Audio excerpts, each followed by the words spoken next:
So, who's ready to go on a spoken journey? Yeah, and I'm not talking about the mental health that you get on an academic bookshelf. I'm not talking about the things that your counselor might say. How does that make you feel today? I'm not talking about having a hot bath or taking time out and self-care. I'm talking about going deep into the journey of ancestral pain. So if you're ready to go on this journey, we're going to start with a storybook. And it goes like this. Love to the mother.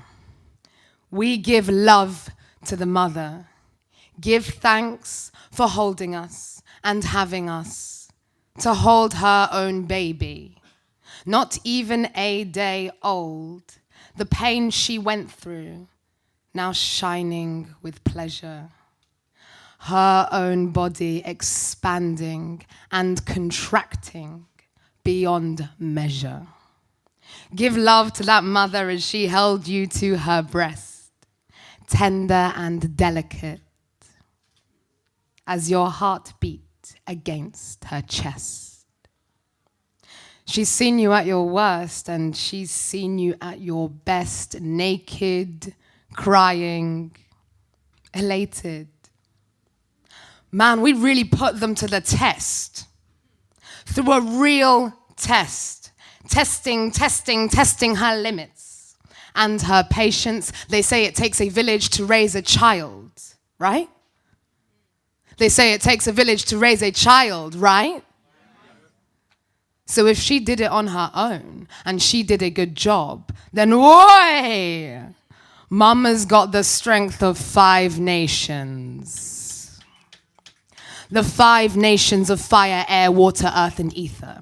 The 5 nations from whence we came. The 5 nations of your pleasure and your great pain. The 5 nations to master and rule if we know our own bodies, but divide them and conquer, and we are being cruel. 5 elements, 5 nations to master. Try harder if you want to score. Word to the father for holding the mother, witnessing what it takes to care for another. Learning from her being and remaining strong because she'll look to you when it all goes wrong. Our warrior men, strong body, strong mind, operate in packs, leave none behind. He taught us to dance with death and with pain, taught me the value of my name, Loussin, the moon.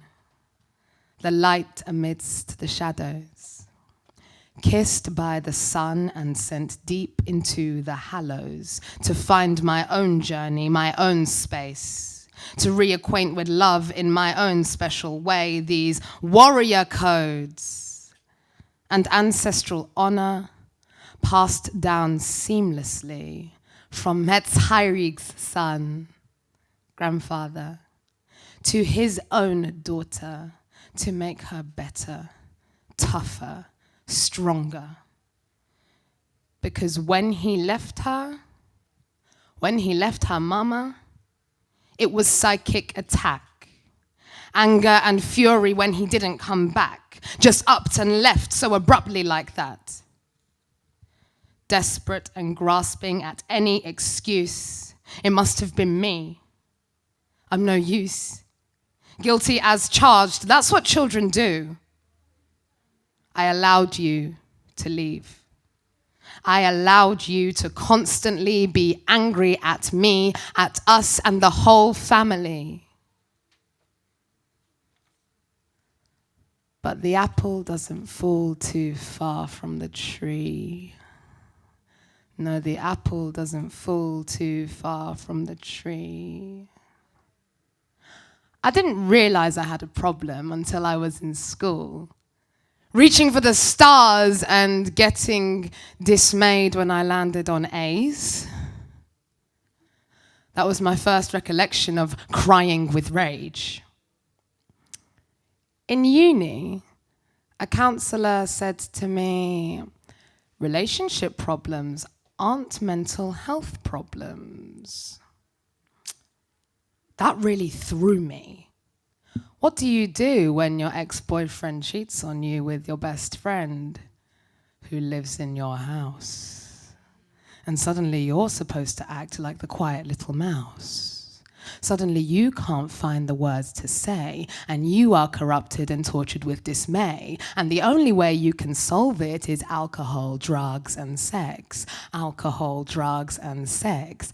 Alcohol, drugs, and sex until sex doesn't feel like it's the best anymore. And the apple doesn't fall too far from the tree. No, the apple doesn't fall too far from the tree. Alcohol, drugs, and sex got me through uni and eased that pain. Luckily, I had supportive friends who encouraged me to vomit my emotions on stage instead of crying at the club in fits of rage.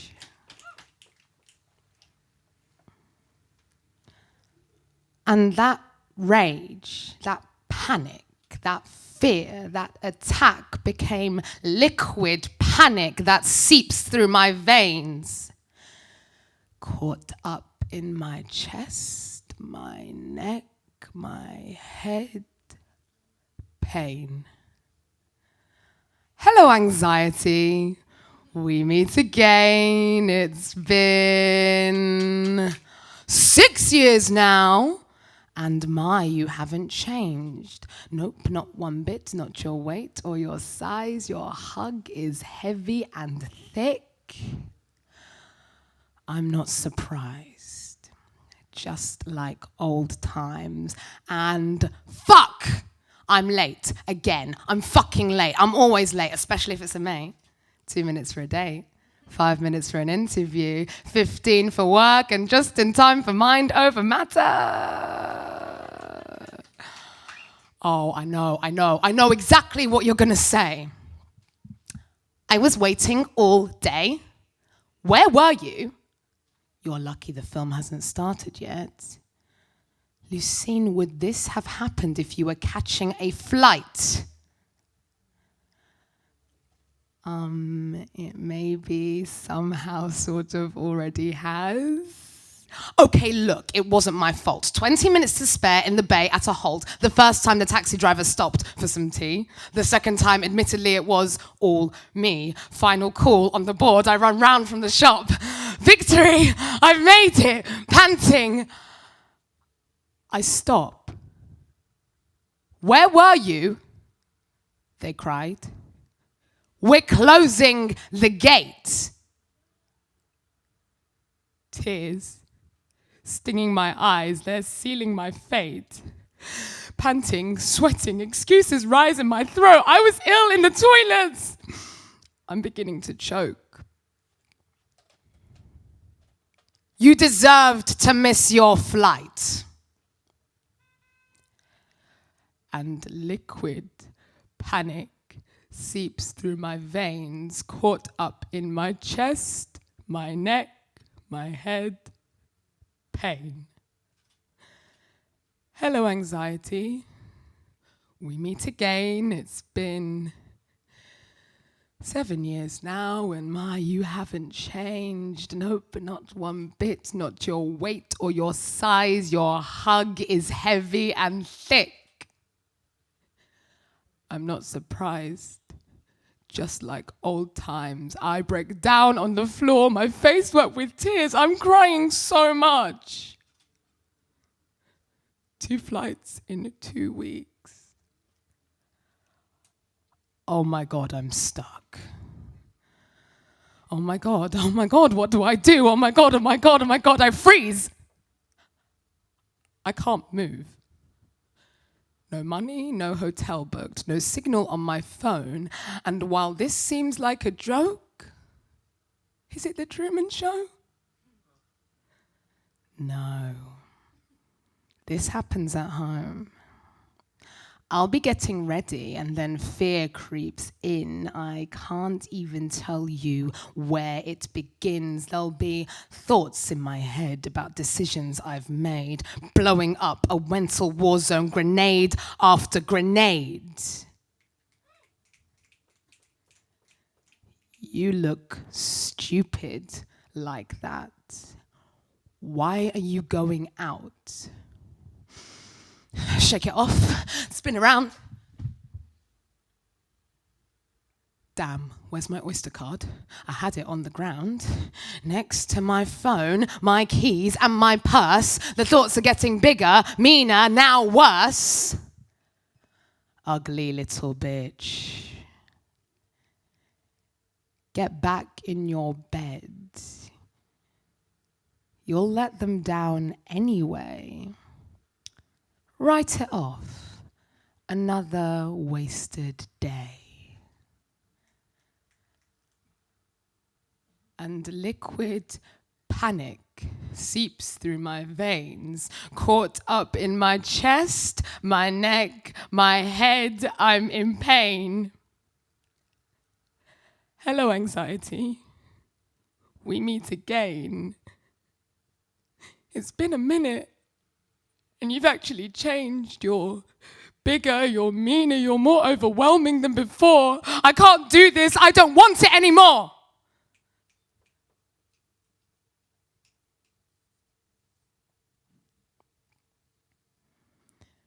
But the apple doesn't fall too far from the tree.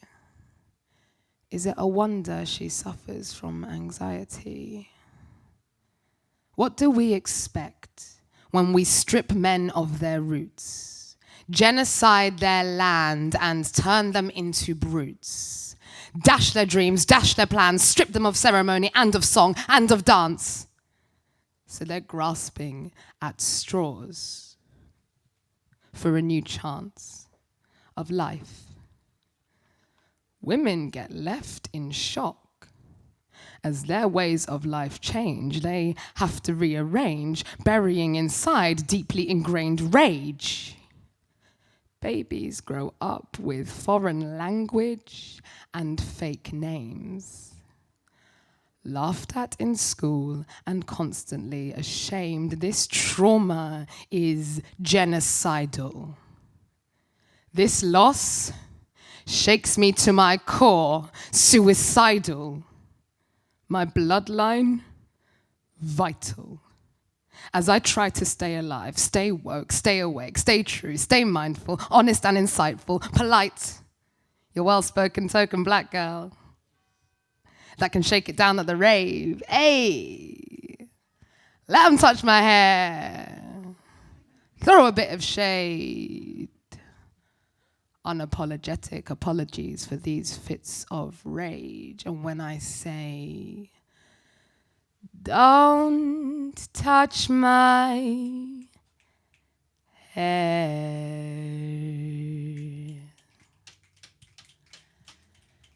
No, no. Don't touch my hair. Don't touch my hair. Don't touch my hair. Don't fucking touch my hair. They always meet me with this blank stare. People say it's rude to stare. People say it's rude to point. I've even heard it's rude to puff and not pass the joint. People say it's rude to stare, but nobody ever said, don't touch her hair. But why, you ask, with such a sweet smile? And I can't help but find your entitlement vile.